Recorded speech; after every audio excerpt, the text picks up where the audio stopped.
Welcome to the Global Sales Mentor Podcast for conversations that drive growth. When you are ready to grow your international sales, join the conversation with your host, Selch. Hi, welcome back to Conversations That Drive International Sales. And I have here my friend, the exhibition guy, Stephan, who is really the guy to go to talk about international exhibitions. And so we've talked about a lot of other people. We've talked to a lot of other people who deal with various tools that you're going to use to grow your export. But we all know that trade shows and exhibitions are one of the best tools you have.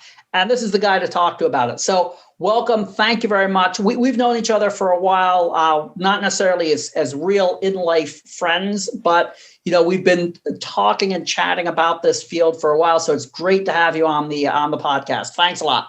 Yeah, it's a pleasure, Zach. And it's funny. It's a new type of friendship, I think, these days. It starts on Zoom. Every great relationship starts on Zoom. Exactly. But I'll tell you what, it used to be that people I met on LinkedIn, I'd probably meet, within 6 months or a year, I'd probably end up having a beer or a meal with them some point. And now I know more and more people who I've been dealing with them on a regular basis for 2 years, and I've yet to have a beer with them. So yeah, I missed that part.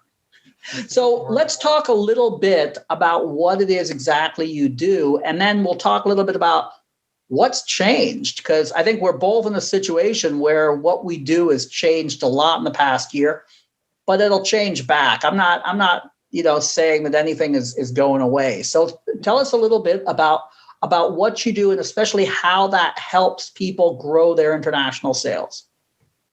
Yeah, well, of course, it's great to be here. But I suppose the exhibition guy, where it comes from really is I spent the past 27, 28 years in exhibitions, both managing shows in Ireland, UK, and internationally, managing exhibitions for somebody else. And I also have my own business running actual shows.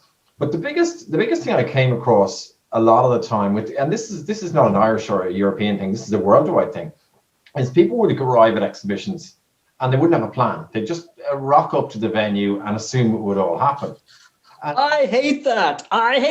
Yeah. And it used to frustrate me because as a salesperson in exhibitions, we'd invest all this time in our exhibitors. We'd want them to do well. We'd give them the tools to do well. But they just arrive, they do nothing. And then what they do is they take the easy way out and blame the exhibition organizers, say the show was rubbish. I got no business from it. And a case in point, I suppose, was I was one of my clients, or one of my very first clients. I remember he was doing exhibitions. And I said to him, I said, he sold high-end kitchens, so a fairly decent product range and price he was making. I said, how many inquiries did you get from that exhibition? And he said, I think at the time he told me 127 inquiries. Now that's a lot of kitchens, by the way. But I said to him, and how many of them did you chase up? Listen, I got too busy when I came back after the event and I didn't chase them up. And I said, and then he proceeded to tell me how bad the event was. And I kind of go, well, it obviously wasn't that bad if you got the inquiries. He said, well, I got no business from it. I said, well, what did you do actively to chase those people after the event? He said, well, nothing really. I was like, therein lies the problem. So I suppose what happened for me is being in the exhibition industry for so long, it used to frustrate me seeing people waste their money on booking stands or booths at exhibitions and not actually following through and getting the thing that they really want. And that's the business from the show. Right. So it's really commonplace, Zach. There's about 70, in fact, it's 68% of people will go to an event without a plan at all. And to be honest with you, you're just not going to get anywhere with that. So, in another example, the last show I worked on as a salesperson, I invested a lot of time in one particular company, and ironically, they were selling high-end kitchens as well, just purely as by the way. And what happened was he'd spent about 20K with me, 20,000 euros on the space, substantial amount of money. And he spent a further 50,000 on the stand. So he was in for 70K. And the travel, how many guys did he have on the booth? In this particular case, it was based in Dublin. He was from Dublin, but he had I think 4 people on the stand with him, or the booth with him. So they could have been doing something else, right? So he's paying for them. Yeah, it's absolutely. Anyway, sorry, I interrupted you. Go on. Yeah. No. So it's a good question. He incorporated all these costs. And it was one of the shows that I worked on that was incredibly successful and everyone wanted to rebook. It was a launch show we did. And this guy was he was irate on the last day of the show. The show was really bad, rubbish, got no business from it. So I sat down with him, and like most good salespeople, I'm a listener. So I'm going to talk to him. I'm going to ask him some questions, and I'm going to hear his opinion. Because my opinion doesn't matter right now, because there's no point in me, and you know this, Zach, in sales, there's no point in me telling him he's wrong. Right. It's his situation. Anyway, long story short, I said to him, what kind of planning did you do? And he looked at me blankly. He said, no, how do you mean? Like, what kind of plan? I said, well, did you plan for what you wanted to achieve from this? He said, no. I said, did you set any objectives or anything specific? He said, no. So, okay, what marketing did you do? We had a chat, and he said, well, I thought you might be doing that. And I said, well, it's our job to bring people to a show, but it's your job to bring them to the stand. And so the last question I asked him was, I said, who is working on the stand with you? He said, I've got 4 guys from the warehouse. I go, well, they're not salespeople, they're warehouse people. They're a different skill set. He said, oh, the sales guys are away on holidays or something like this. So it really frustrated me to see him absolutely waste his money on this. And it struck me at that very moment, Zach, that for somebody who's been in sales for so long, both through exhibitions and Yellow Pages, that I have a background in selling, obviously, but I'm also very passionate about people doing business. I'm passionate about this whole doing well from events. So I set up a company called The Exhibition Guy to specifically work on a really simple principle called 7 steps to exhibition success. So the 7 key things you need to do when you're exhibiting at trade shows. Now, I've delivered this all over the world from the point of view is none of these things are unique to Europe, to the States, to India. It doesn't matter where you are. The principles of exhibiting and doing international business remain the same. There may be some slight differences of cultures, but essentially the principles are the same. So I set up the business, and I work with exhibition organizers, training their clients, which is the exhibitors, on how to exhibit properly. Now, the reason we do that is in our industry, we probably lose about 40 to 50% of our clients every year for various different reasons. And that's a crazy amount. No business should be losing that amount of clients per year. Right. So what we do is we educate them on how to exhibit better. So the retention is better for the organizer, the exhibitor does better, and then the visitor obviously is happy because he's done better at it. So that's essentially what we do, and we do that globally. I'll tell you what you are saying there is so correct. And I always say, and I say this to people all the time, I'm like, most of the people I know who do the type of work I do it wrong. And it sounds really arrogant, but that's exactly it. You go to a show. I basically say to people on my team at a show, I say, this is costing us $11 a minute. This is costing us $13 a minute. This is costing us $9. And it's always in that range. It's never less than about $7 a minute. It can go up to $20 a minute, right?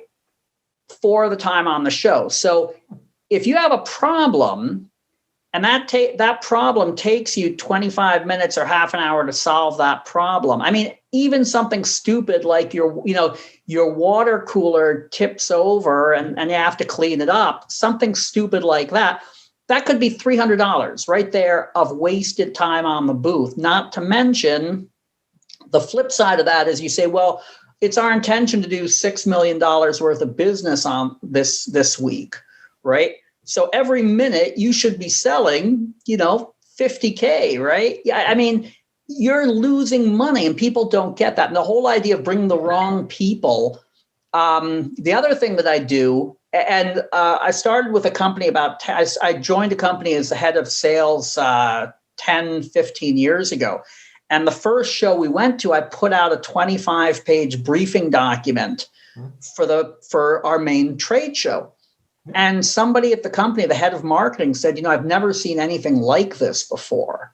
And I said, well, I'm going to be spending about $13 a minute on this show. My anticipation is I'm going to bring in all this revenue from the show. I want everybody going to the show to know what they're supposed to be doing. And before I get on a plane, I've told everybody what hours they're working on the booth. Because, I don't want to do all the talking, but I'm like, you take a group of Americans to Berlin for a week, you can bet your ass somebody's going to want to go sightseeing, right? So if you give them a 2-hour time slot to go sightseeing, they're not going to run away from their duties, right? If you say to them, okay, these are your hours you're on, but I'm giving you a 2-hour time slot every day to go, to go jogging, to get some exercise, to see the city, right? So I plan all of that out, all of that stuff. The other thing that I do is my personal time is set up so that I have virtually no free time at any given day. I have meetings set up. If I'm going to a 4-day show, I probably have 32 meetings set up, right? Now, I'll also leave a couple of time slots open for something that might happen. Some of those meetings will change. People will be late, whatever. But I'm not getting on a plane and flying halfway around the world and spending all that money without a plan. I mean, who does that, right? But this thing, would you be surprised? Because a lot of people do that. And this is why exhibitions, people will look at exhibitions. I mean, if you take in the harsh reality of it is, exhibitions are probably the most expensive form of advertising you're going to do if you get them wrong. Right. But they could also be the best return on investment. They absolutely are. I was just going to say, they are absolutely the best return on investment if you get them right, because no matter what way we want to talk about it, face to face, understanding somebody, seeing them face to face, and understanding body language, things like that are incredibly important in sales in general, but specifically in exhibitions. Right. Where is he, and you don't know, for example, who's going to walk on your stand, because it could be somebody who's really interested, or it could be somebody who's what they call a tire kicker. In other words, they're not really interested in buying at all. You need to be able to manage that audience. But for me, you know what I love are the guys who come into your booth, they look around and they go, "What do you sell? I want to be your distributor." And you're like, okay, you are totally worthless. Get out of my booth. No, absolutely. But you see, you're so right what you're saying, because if you go back to your plan, as I say to people, when it comes to planning for an exhibition, you don't have to make it complicated. It needs to be at sales, marketing, and operations. Those are the three key features of your plan. And what I'm saying to companies is, when you have a plan and you say to yourself, this is what we want to achieve by exhibiting at XYZ show, then you're focused on achieving it. Now, I talk with clients and say, well, many objectives you have, so we want to sell lots of products. Now, that's not an objective, because it's not measurable, because you don't know whether you're going to hit it or not. So what I'm saying to people is, the critical point the first point of the 7 steps is having that written plan. 1 to 2 page written plan. You can have a 25. And it should be, usually it's something like, well, my first thing is I have set meetings, right? I'm meeting all my distributors. Absolutely. My second thing is, I am interested in finding a distributor from these 3 countries. All these other countries are full. So if somebody comes in from India, give them a cup of coffee, thank him for coming by, get rid of him. But if somebody comes from Nigeria, make sure I meet with them, right? And that's in my plan. Right. You're right, because the second step in the 7 steps is this idea of setting 3 clear objectives. So it's not about setting one objective. I want to sell X amount of product or service. Right. So you set your 3 clear objectives. Now, obviously, revenue can be one of them, but it could be, I need to get a new distributor in Nigeria. It could be, I want to find one team member for my team. But the key is that we have those 3 objectives, because when we set 3 objectives, we're very focused on achieving them. Now, what happens is, in the world of sales and the world of exhibitions, we talk about this thing called ROI, return on investment. That's great, but, and it is a big but, if we hang our hat at an exhibition on a number, saying we're going to sell 500,000 or 222,000 or whatever the figure is, if we don't hit that number, we come back to the show and say it wasn't a success. Now, that's not the reality. So we talk about in exhibition terms is what we call return on objectives. So it's ROO as opposed to ROI. And ROO is where you set those 3 clear objectives. Yes, I want to do 500 grand, but I also want to get 1 new staff member, or if that's your thing, I want to appoint 1 new distributor in Nigeria. Now, when you come back from the show and you haven't hit your revenue number, but you're very close to it, you've achieved the 2 other things. Well, but I'd also say that your show isn't about 2-week revenue. It's about year revenue, right? If you're in my opinion, so I typically do 3 big shows a year, right? Yeah. But those are every year. I've been doing the same 3 shows for almost 30 years. And I look at them as driving revenue over the course of the year. I'm not going to come back from a show with $1 million worth of purchase orders. Nobody does. Right? It doesn't work that way. That's why I say, and people always say to me, well, how many sales am I going to get? And I say, well, you can't, like, how long is a piece of string? Like, you're not going to walk away from trade show floor with the big bag of orders unless you're in something. Unless you sell, like, car mats or something like that, right? Yeah, then you're assessing it based on the number of consumers who bought off your booth. But in reality, in trade shows, We've got to set those 3 clear objectives. The next one we look at is, and really important is, and it's a really critical piece, is how we market ourselves before we exhibit. Because like I come back to the example I gave earlier on. I like what you said about you bring people to the show, but the exhibitor brings people to their booth. I think that's 100% true. It's so true, Zach. You see, and that's what I was going to say, because if you look at it at the moment, exhibition organizers take me on board to talk to their exhibitors on exhibitor days, face to face. And they want me to say this, because the reality is that they find it difficult to say that to their clients. Rightly or wrongly, they find it difficult to say it to their clients. I will get up and I would say to somebody, it's your marketing budget, it's your money you're spending, so how you spend it is up to you. Now, obviously, you want to get the best return. Yes, of course, as organizers, we bring people to the event. That's what we do. But when it comes to bringing people to your stand or one of the 500 other stands in the hall, that's your responsibility. And that comes down to the marketing way you market yourself beforehand. Right. And I did some work for UBM, very big exhibition company, on 12 things you need to do when you're marketing yourselves. And I won't go to them all because I bore you, but what I will say to you is it should be, in this day and age, a 70-30 split between 70% of your marketing should be online and 30% of your marketing should be offline. Most companies these days say, oh, everything's online. That's fine. But don't alienate the piece of the other people, whether that's through networking meetings, through posting invitations in the mail or whatever it might be, because they're an important backup for it. And I'll tell you what, so walk-ins are almost related to the design of your booth and the location of your booth within the hall. Yep. Now, if you're a first time or the first 5-year exhibitor in a good show, you have almost no say of where you're going to be in the hall, right?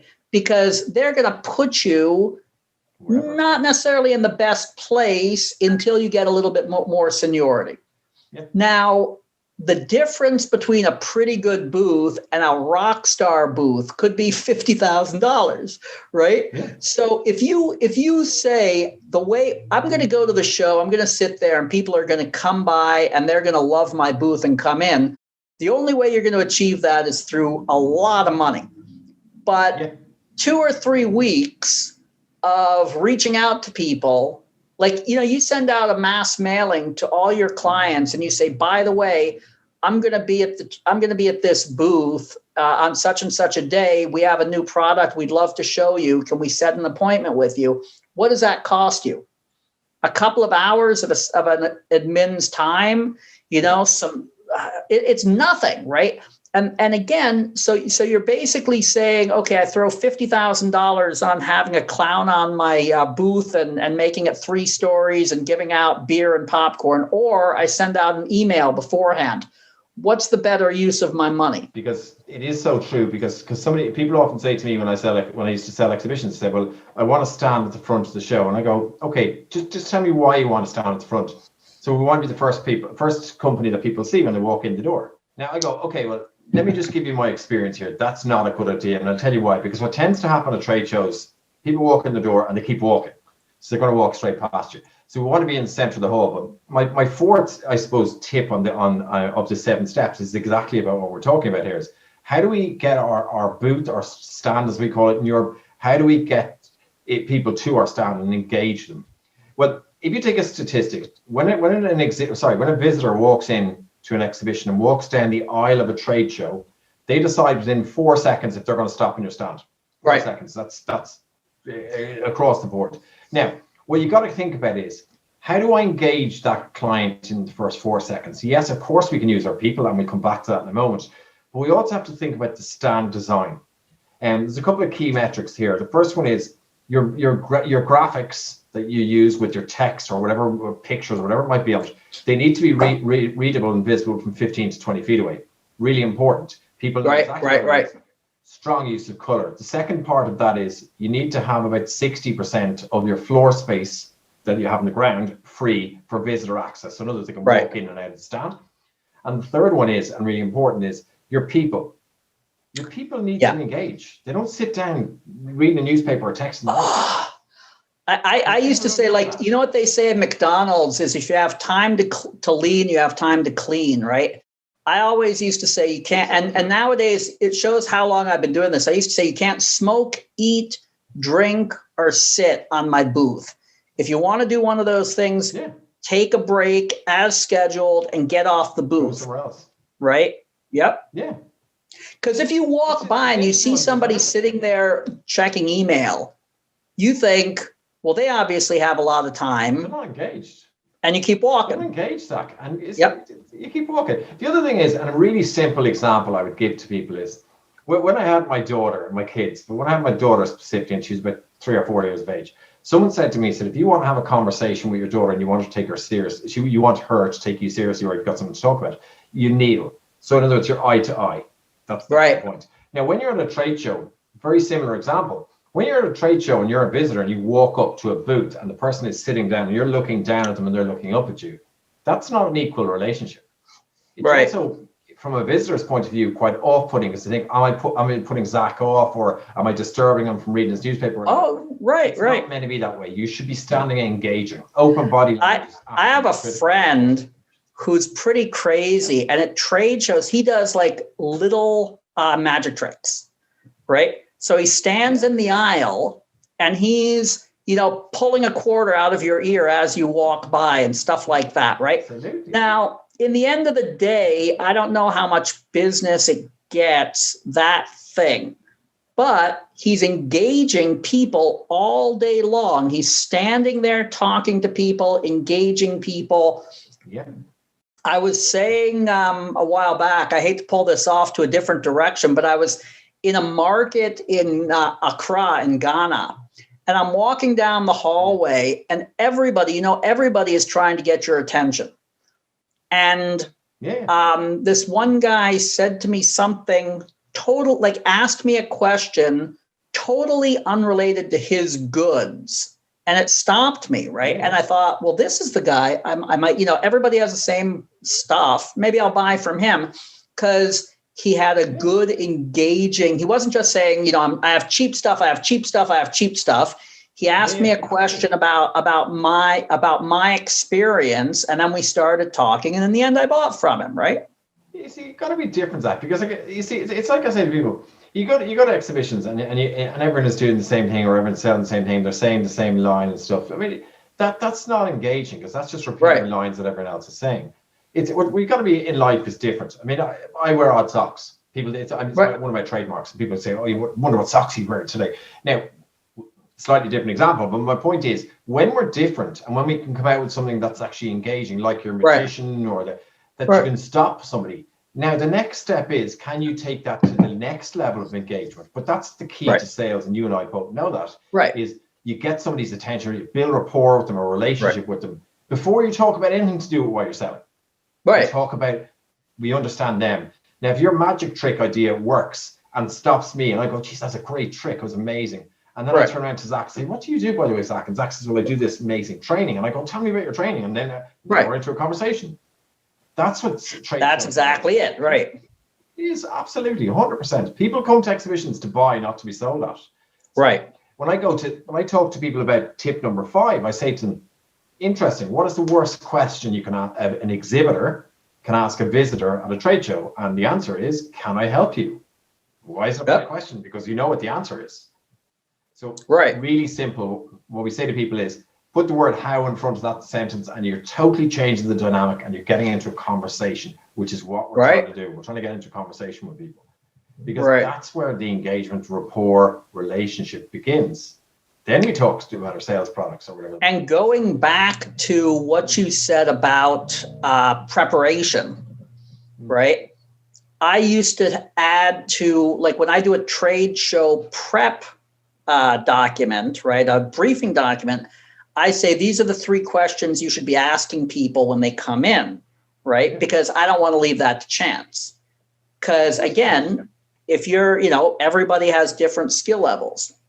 It's important that we understand that as well, because it's when it comes to selling at trade shows, it's different, yes, because you've got to be reactive, because you don't know who's going to walk onto the booth. Right. You could, if you're in a lucky position where you have a queue of people who want to talk to you, that's even better. But even with that, the challenge there is, how do you manage that audience? because very often a lot of these people won't be interested and never buy off you anyway. They just want a free brochure or free pen or whatever it is.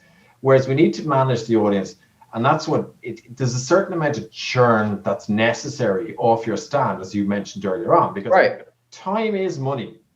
Right. Yes, of course we want a relationship, but ultimately your success by and large is going to come down to what the objectives you achieve by exhibiting. Right. And you don't do that by just having the yarn with somebody for 4 or 5 hours and thinking it's great. I'm going to tell you something that that you might not have heard somebody say about what they do at trade shows. But typically, building a community of distributors is extremely important to me, right? In terms of my business model. Right. I want to be the number one supplier for each of my distributors. Right. Yeah. So what I do at a trade show is I take a quarter of the booth and I make it into a distributor lounge. Oh, yeah. Oh. And what I do is, so a lot of these trade shows are in cold weather. And you know what happens? The cloakroom has an hour waiting time. Yeah, absolutely. So I make sure I have a closet. And I say to people, hey, you can drop your coats off at my booth. And then I know they're going to come by my booth twice a day. And then I put 2 couches and a coffee machine and a water machine in a booth, or in a section of the booth, which holds about 6 to 8 people, which means that at any given time, I'm going to get anywhere from 5 to 10 distributors resting in my booth, right? Absolutely. And so I'm not selling them anything. I'm not like the objective is that by the end of that show, they are going to become that much more bonded to me. Right. Definitely. So it's another objective. Right. But it's not necessarily that they're going to give me a purchase order. It's just another objective.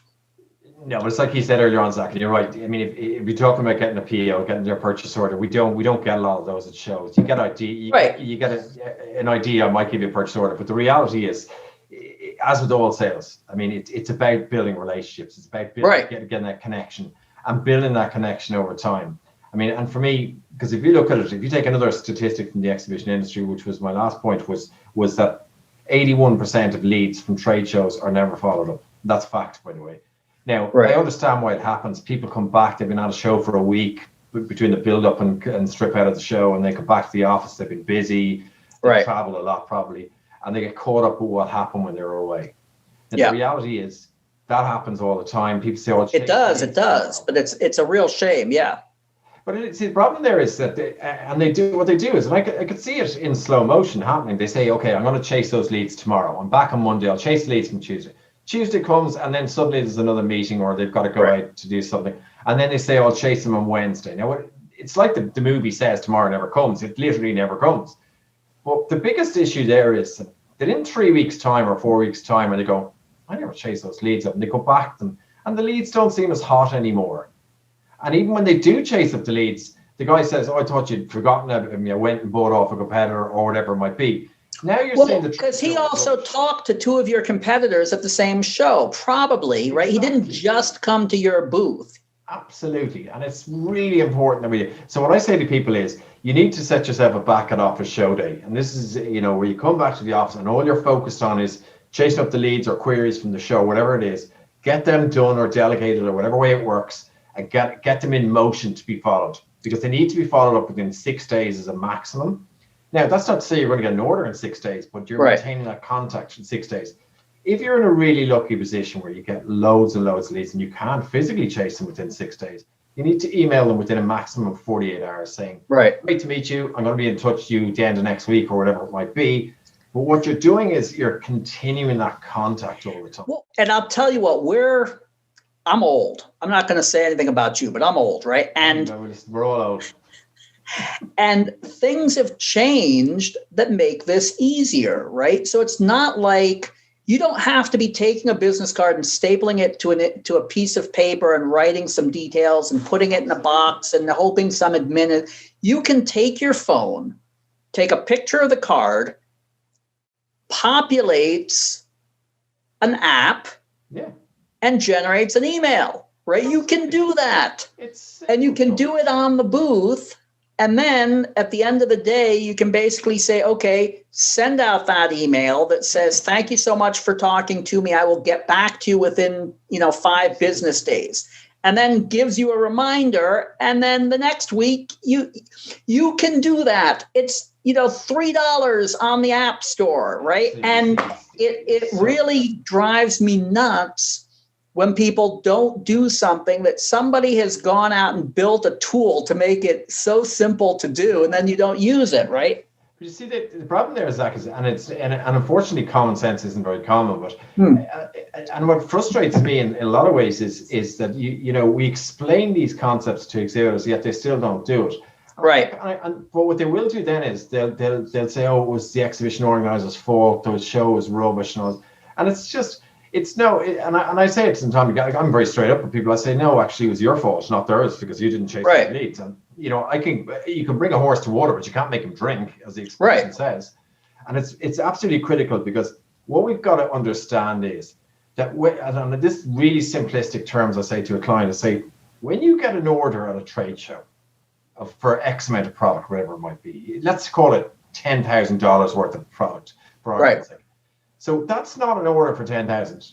That's actually an order for about 60,000 or 70,000 or 80. Right. That's a sample order. That is your first taste. Yeah. Absolutely. And if you treat your clients well, they come back and will buy more and more. So don't look at exhibitions as a way of getting a sale in isolation. Because what I do is I have a second company as I call the Sales Training Guide, which is specifically on sales training. And what I always say to people, we've got to look at the lifetime value. Right. We've got to look at the value we're providing our customers. But my point is that we need to look at the value of clients over time. Yeah, I know what it was actually. I say to people, we're not going out chasing sales. Sales are great. Right. We're chasing clients. We're doing this. We're going to get a sale on board. And we're going to turn that into clients, because that's the value of business over a longer term. And that's do you know Marcus Causi? Causi. Never mind. He has a podcast on selling, and he's a pretty serious sales trader, and he and I are pretty good friends. And we talked a while back, and he pulled something out of something I said, and he goes, because I said, I'm doing business with people I've been doing business with for 30 years. And typically the only way I stop doing business with somebody is when they die. And so Marcus was like, yep, you're in Zach's network until you leave in a box. And that's the way you got to look at it. If you do it right, you are looking at doing business with somebody, not just for, 1 PO and not just for 10 POs. You could be doing business with them 25 years from now, right? 100% agree with you. Because if you look at the reasons why the suppliers move why salespeople or businesses lose clients each year, 86% of the reasons are within our control. It's how we treat the clients, how we value them.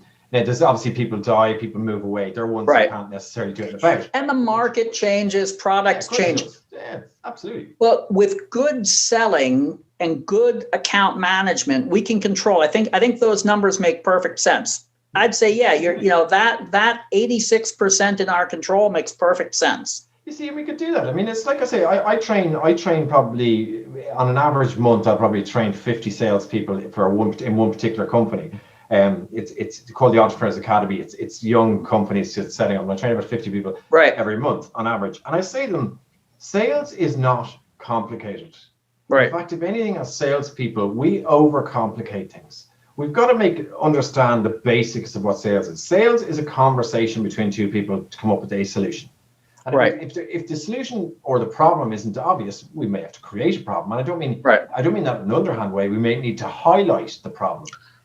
I like to say I want to isolate and accent the problem, because I look at it like your customer has 50 problems he's dealing with, and I can only solve one of them, right?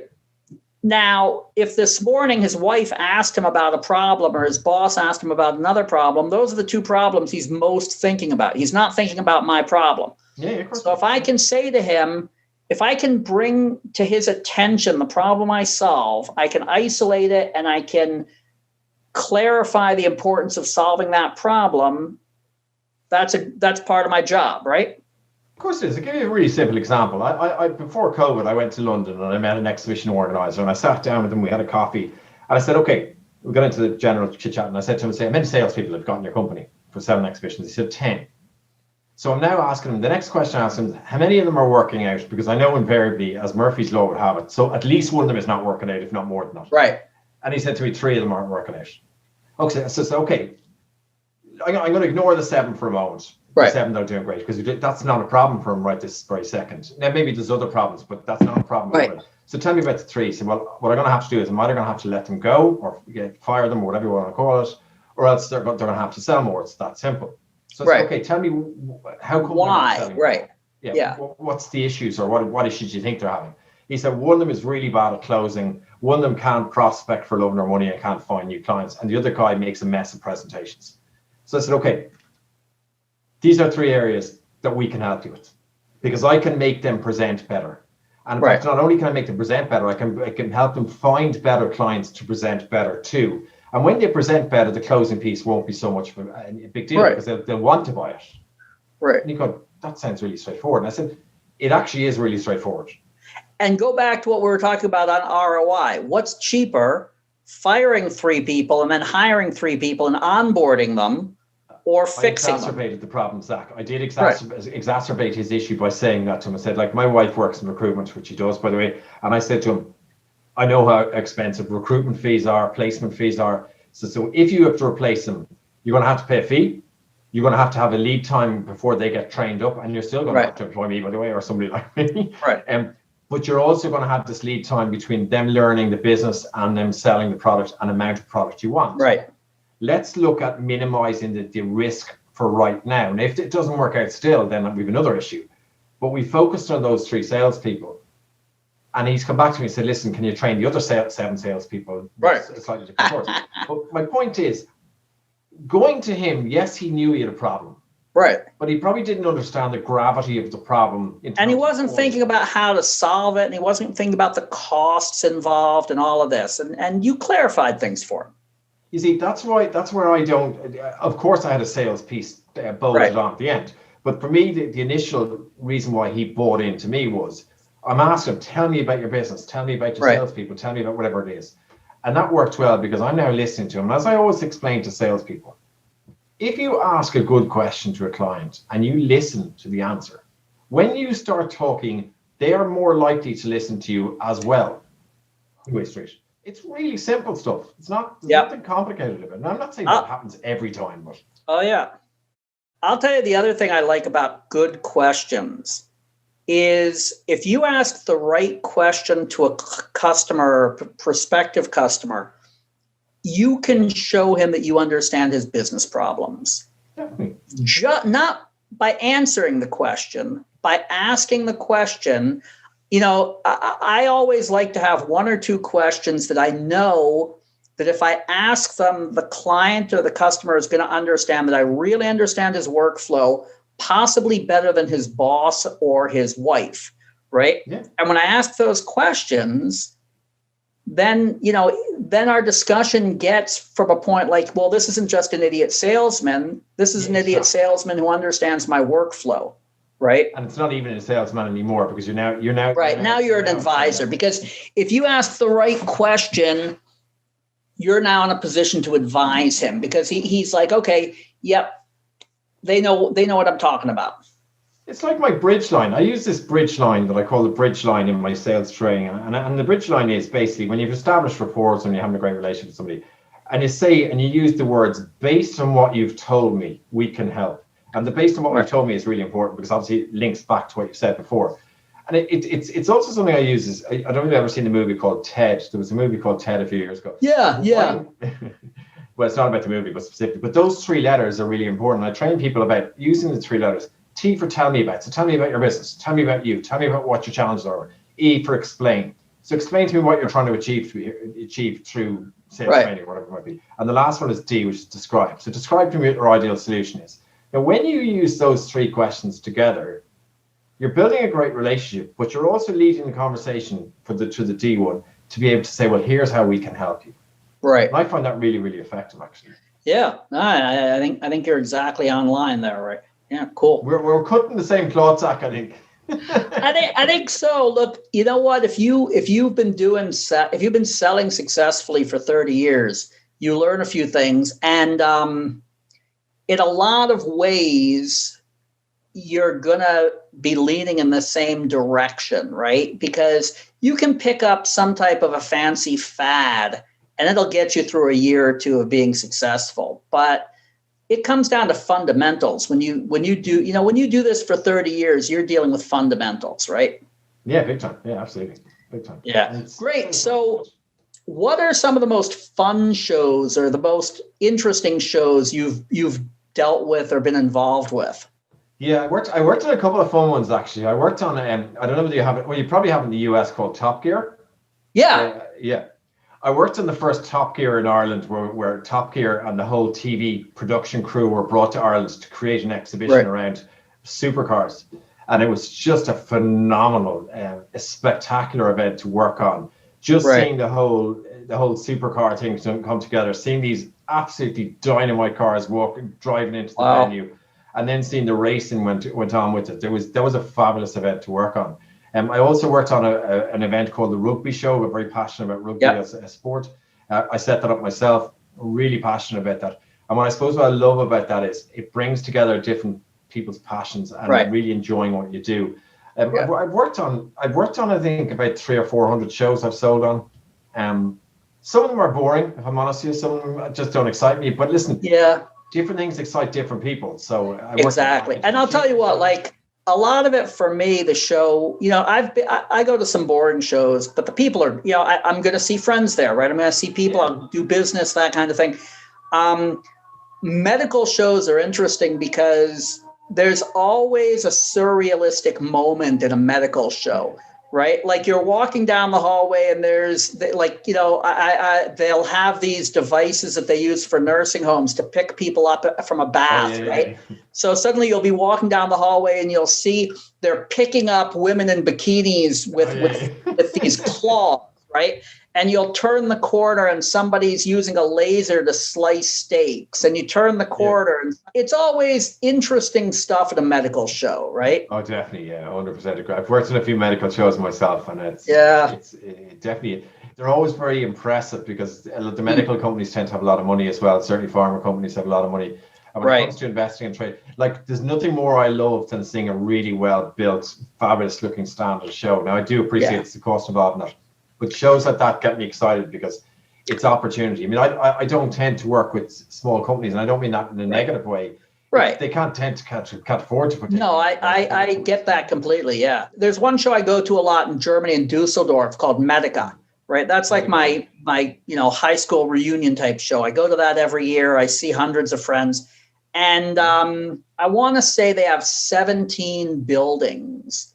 Yeah. And a few years ago, a fair amount of time, 8 or 10 years ago, they opened up some new buildings, and they were trying to get some of the big vendors to move to the new buildings. Yep. So they gave them a lot of cheap space to move to a new building. So there was this one company that had a booth probably like 50 meters by 25 meters. Yeah. And then they built a 3-story building. They built like a garden, and then they built a 3-story building in the middle of it. It was just mind-boggling, right? Because the space was, they probably got that space for a third of the normal cost. And inside the building, they had a restaurant that served steaks and stuff like that. It was pretty impressive. Yeah, see, the thing about it is, and that's one thing we need to be cautious of with regard to, and I always say this to clients because there's no point in hiding behind the truth. If you're taking what they call a free build stand, so in other words, you're just taking the space on the floor and nothing else. If you're building your own stand, what you spend with the organizer would be a third of what you're going to spend overall on average. Right. And a lot of salespeople will hide behind that. And whereas for me, I'm much more upfront and say to the client, okay, you're going to spend 10 with me, it's going to cost you 30, whatever. But here's what we're going to do for your 30, and here's how it's going to work. Because there's no point in pretending to them that it's not going to cost that, because it is. Right. And the reality is, you've got to set the expectation right in exhibitions.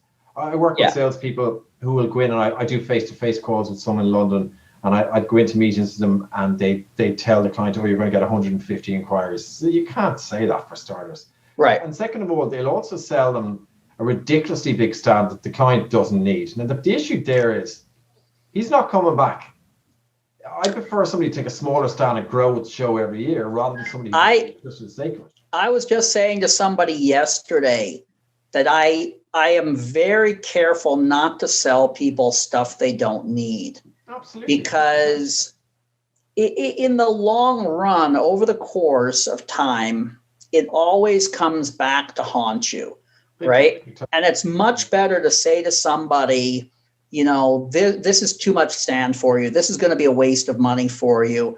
I'll tell you what, I've worked for any number of different sized companies, and I've shared booths. I've gone to trade shows and set up in a coffee. Like I've gone to the show and set up in a coffee shop and not had a booth because I was with a startup that year and it was the best way to do business.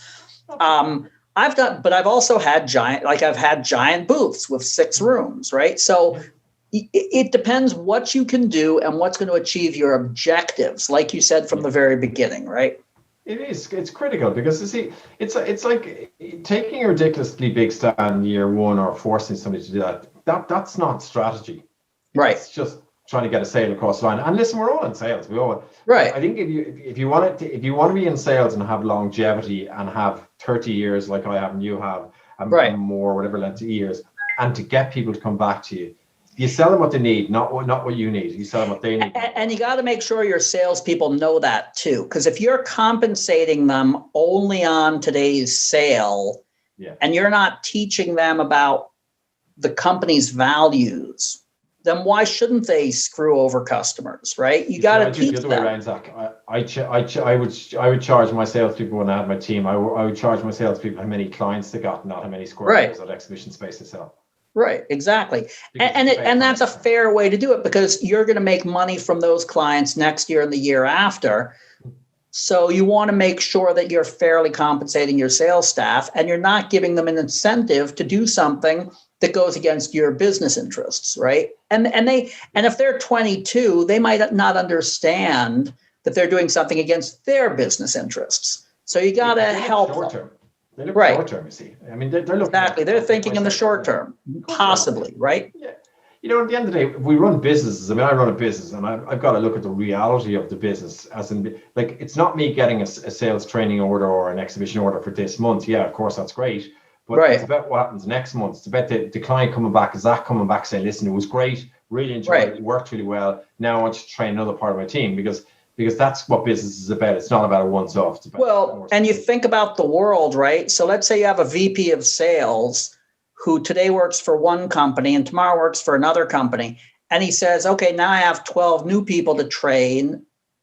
Who was it that I used before? Because he was really good. I'll call him, right? And that's how you make your money. That happened to me when I set up my business. Originally, I worked with UBM. It's that big company I was telling you about. And the girl who took me on from UBM went to work in another company. She took me there. She went to work in another company. She took me there. Right. In fact, I only got an email yesterday saying she's moved for a 4th time.